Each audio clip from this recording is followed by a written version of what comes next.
Hey everybody, Hey. We're back again for another episode of Level Up with Kate and Katie from the Private Practice Startup, where we help you to build that dream practice and also live that dream lifestyle. So today is actually episode 11, and I'm excited about this one. Me too. I really am.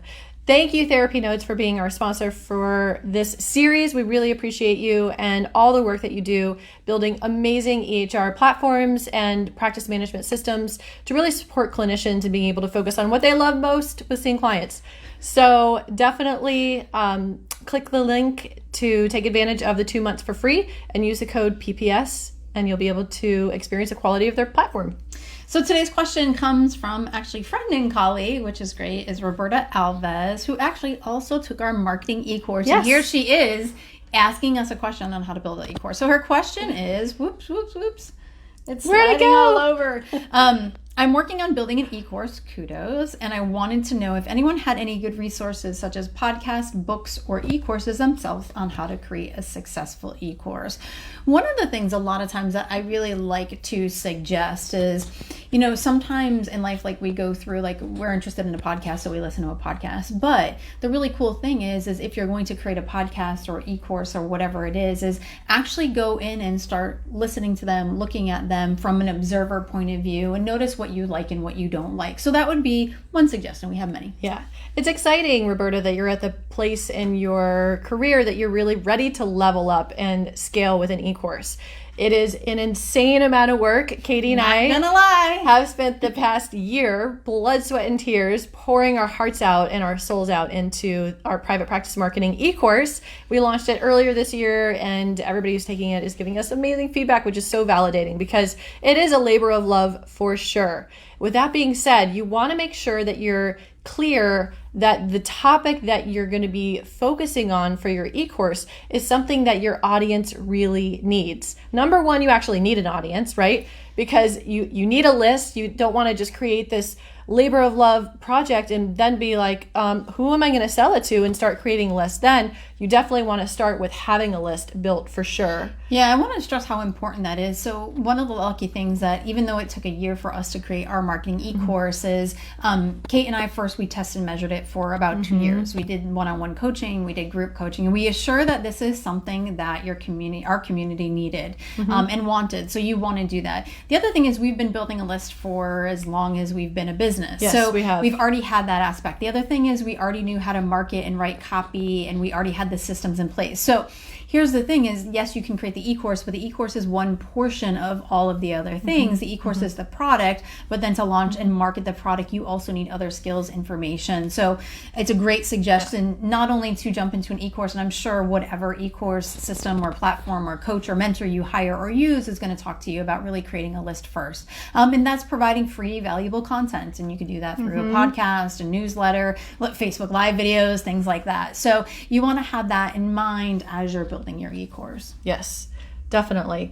And there's a lot of great resources out there for building e-courses. And one of my favorite all-time resources is Amy Porterfield, Online Marketing Made Easy. She's got an amazing free podcast, and I listen to her episodes all the time. I've kind of taken a break recently from listening to business podcasts and just kind of having more fun.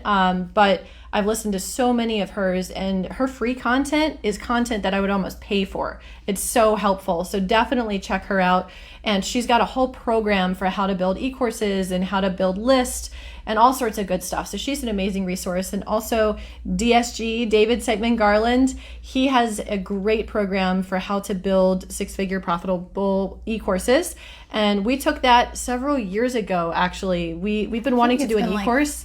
Probably 4 years ago we invested in that. And it's also a great example because you're able to be on the inside of the platform. And when you invest in something like that, you can see how the experts build their course, and you can use that for your own inspiration, which is really cool.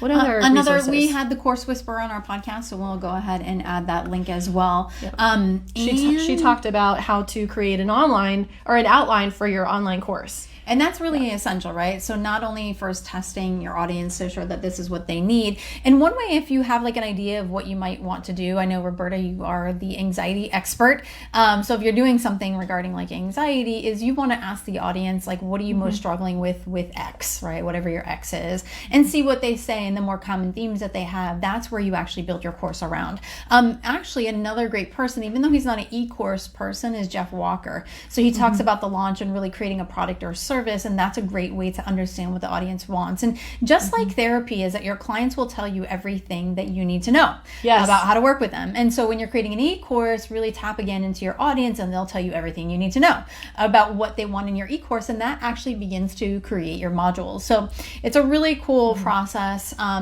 Give yourself some time, some structure. I would say have an accountability person, hire a coach. Yeah, and coming back to resources before we dive into additional aspects, Russ Ruffino with Clients on Demand, he's a really good resource, definitely.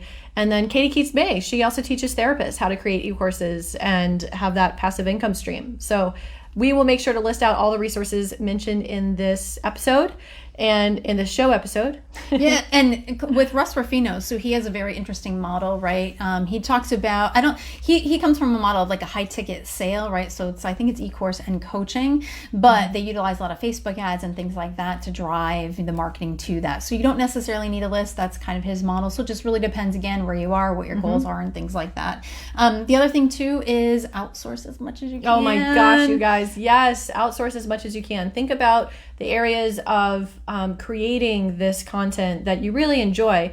And if you enjoy doing the tech stuff, good for you. But let me tell you, that stuff is so freaking time consuming. Did you say so? Kate is so allergic to my so's because when she was editing our e-course, I said so much. At the beginning of every sentence. Yes. That's my transition word, I realized. That is your yes. And interestingly enough. Yes. So now you begin to learn what drives you crazy as you edit and things like that. But you can just outsource the editing from the get-go, and don't torture yourself to do that because it's very time consuming. Not only creating the course content, perfecting the content, then you have to actually outline the content as well. You have to record all the videos. You got to, there's just so many different aspects to it. You want to have good quality technology, microphone and things like that. Like right now we have our light ring that actually makes us look better. So if you're just shooting your e-course, fine. One of the things that we actually discovered, even though we use the Google Drive all the time, is Google Slides. So that allowed us to work simultaneously and not send, forward, whatever. Yeah. So you can work on your presentation anywhere. You want to have good quality images. That's important. There's just so much that goes into an e-course. And then you need a platform to house the e-course. So whether you're using something like Kajabi or whether you're actually having the WordPress platform built out for you like we did, there's a lot of different options out there. Yeah. So I think we can talk a lot about e-courses, but you guys get the general idea. So remember, whatever you're doing, you got this. Make sure that you really, I would say, recommend reach out to the resources that really can support you and help you, because it is it's tough. It is a labor of love. Big mountain to climb. And a learning curve, but actually the rewards at the end can be really awesome. Yeah. So we're Kate and Kate from Private Practice Startup. We'll see you at the next episode. And if you have a question that you would love us to answer, look for our Tuesday post in our Facebook group, the Private Practice Startup. Look for the Ask Us section and post there. We'll go ahead and answer it then, but also possibly take your question and answer on video as well. See you next week. Awesome and amazing inspired day. Take care, everybody.